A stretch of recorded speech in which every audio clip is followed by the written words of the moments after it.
Hey guys, we're back with Chris Meloff, and we are going to go over WOD number 2 for scaled men. Starts off with, as always, behind the start and finish line, and starts off with the clean and jerks on the worm. Now, there's only going to be 2 people in the lane, and when you switch, that other third person has to hang back, and just like WOD number 1, if you want to switch, you have to come back and tag so they can go back over to the worm, okay? Only on the women's wall balls can you all 3 go on that first movement, okay? So on 3, 2, 1, go, we start, we go. We decided that Chris and I are gonna start the movement, and here's the bag. So the standards on this is making sure that your hands are behind these 2 lines. So his hands and his shoulders, none of parts of his body can touch in here, and none of the parts of my body can touch in there. We both have to stay on our respective sides of the worm, okay? And the clean and jerk starts from the ground and ends on the opposite shoulder, okay? So once we go, and we'll demonstrate this here in a little bit, 3, 2, we're lifting, tap, tap, that's the end of the rep, okay? So it starts on the ground, so I have to make sure it touches the ground before I start the next rep. We can touch and go, you can drop it, but it has to start from the ground and the finish is on the shoulder. So Chris and I will do 2 reps, and then on the second rep, we'll be done with our movement, and we have to walk it every 4 clean and jerks, okay? So we're gonna go ahead and start from the ground.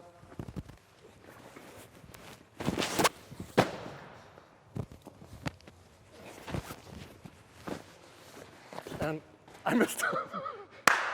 Thought we were walking it. We were. See how that is? That's what's gonna happen. That's what's gonna happen. So obviously that stuff's gonna definitely happen during the competition. The biggest thing is athletes, both feet have to stay in bounds. So if my feet is out or on this line, then that is a no rep. We both have to be inside the line, and the worm also has to be inside of the line.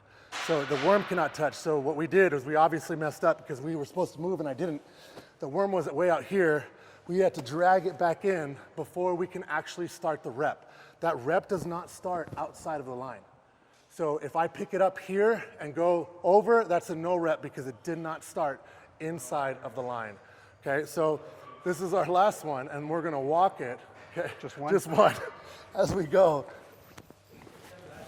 And now we're walking.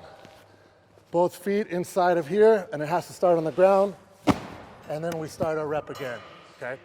And then we continue to move till we have 12, we drop, and then we're on to the deadlifts.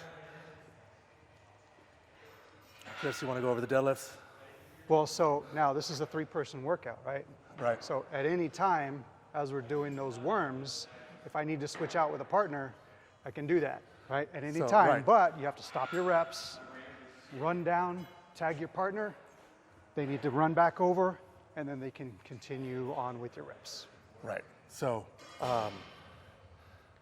that's correct. So if you want to switch out at any time, that third person is always behind the start and finish line. Yep. And they have to switch out by tagging. They can't just run in and grab the worm. This person has to go and tag them all the way over here before they can run back and tag them. Now we can go over the deadlifts. Now deadlifts. Yeah. So it's a 3-person deadlift, just like the females. You're gonna have 3-person here, we're just 2. But same thing, guys, you understand the standards on deadlifts. You guys have been doing CrossFit, so what we're looking for is just the hip extension, okay? So we understand that there's different size athletes. That's the beauty about team workouts. You have to figure that out, whether it's a wider grip for the taller person or whether it's just a little bit of a bent elbow, which we're going to allow for that person so that they can get their hips fully extended.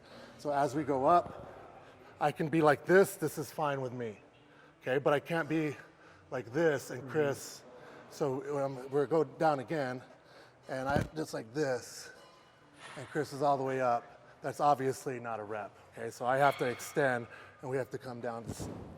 Okay, the bar does not have to tap the ground at the same time. We understand that this is gonna be a little bit awkward, but that's the beauty of this 10-foot bar, okay? The bar weighs 110 pounds. It's full steel, it's not hollow.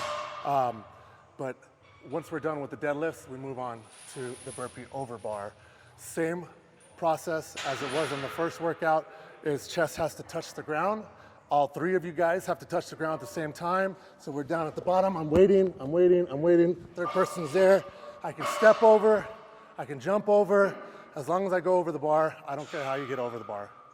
All I care about is that all three people are chest to the ground at the same time. We have 3 rounds of this, so when you grab your worm again, you're going to need to move again every 4 reps with the worm on the clean and jerks.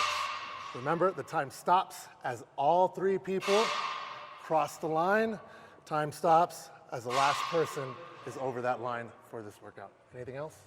Reminder that only 2 people work on the worm. All 3 people will work on the deadlifts and the burpees. Guys, have fun. We'll see you on this one.